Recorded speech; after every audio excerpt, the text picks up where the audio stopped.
and University, Geopolitics and Intercultural Negotiations.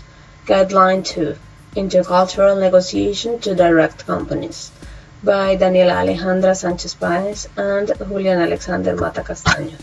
Tutor, Oscar Barrientos Barrera. Faculty of Studies in Virtual Environments, Bogotá, 2015. Introduction. This document contains the development of Activity 1 corresponding to the second guideline entitled Addressing Intercultural Business Negotiation. This activity includes the development of the presentation regarding the communication, time, and change in the intercultural negotiations. They will address topics related to geopolitics and communication as an integral part of the negotiations. They are exposed through the following corresponding to the styles of communication, thematic sheets, time orientation, and tolerance to change, so it will be exemplified through a business case. Problematic situation. The communication involves what you say, how much you say, and how you say it. It reveals the cultural program of the listener and the speaker, not only limited by words, but non-verbal language influencing the way people communicate, voice, body language, and actions. Justification. The intercultural negotiations taken today in the globalized world requires being widely documented about the importance of communication, time orientation, and tolerance to change. Because not only will conduct negotiations with people from the same culture, the opposite negotiations are conducted in a multicultural environment in which you must know the communication style that each culture has, and this is the basis for effective communication, and also to know the customs, culture, nonverbal communication, and the importance of time. Communication styles. Communication styles are very important because they fulfill cultural values, which is why reflecting the following hierarchical beliefs of a society through body language and level of courtesy, importance of relationship in the word choice, and language diplomat attitudes to save face and avoid conflict.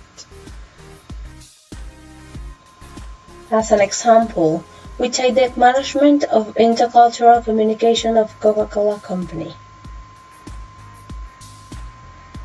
This is our business case, in which we can see the commercial saying adapted to each culture level, effective intercultural communication, overcrowding with emphasis on racial differences, communicative different styles, management of human emotions, global visual language, native employees, a short, clear, and universal message.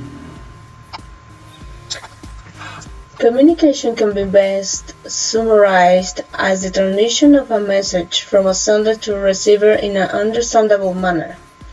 The importance of effective communication is immeasurable in the world of business and in personal life.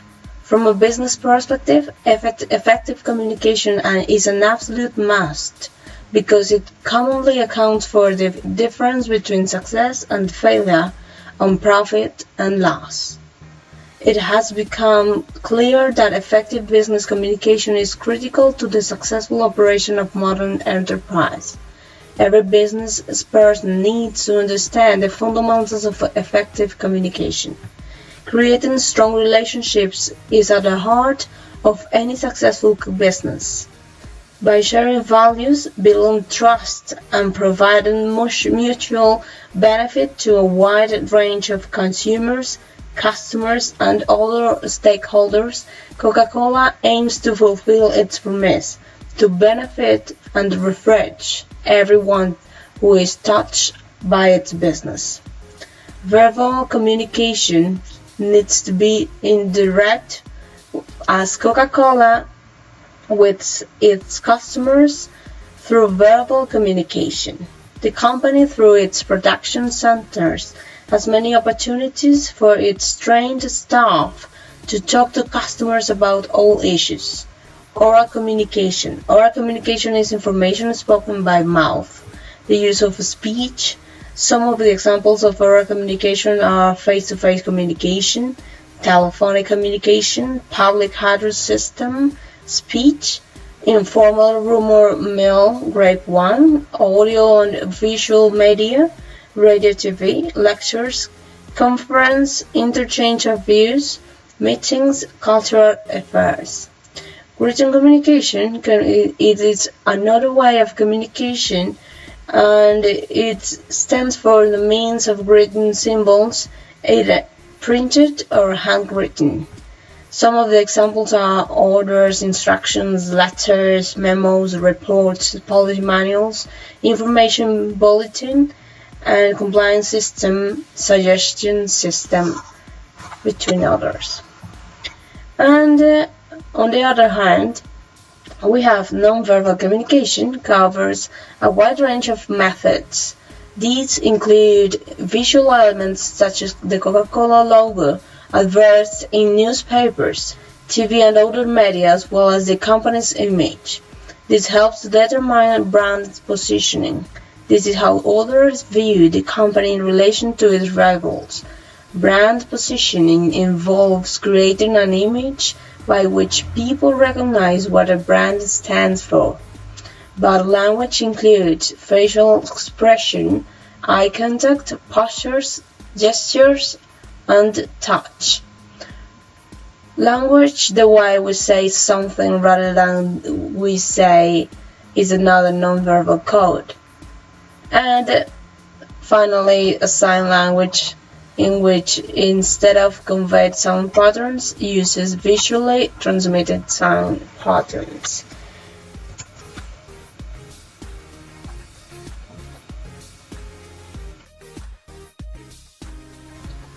Types of communication styles. Direct, indirect, is related to know how the message is transmitted.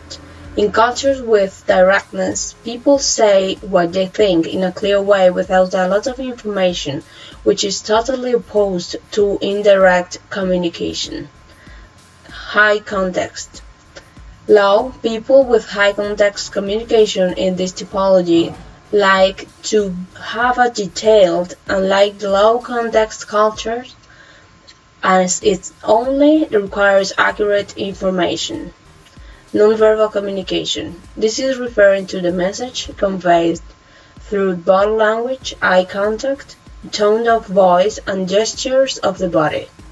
Avoidance of conflicts is very important, as avoiding conflict is an important way to communicate between people respectfully.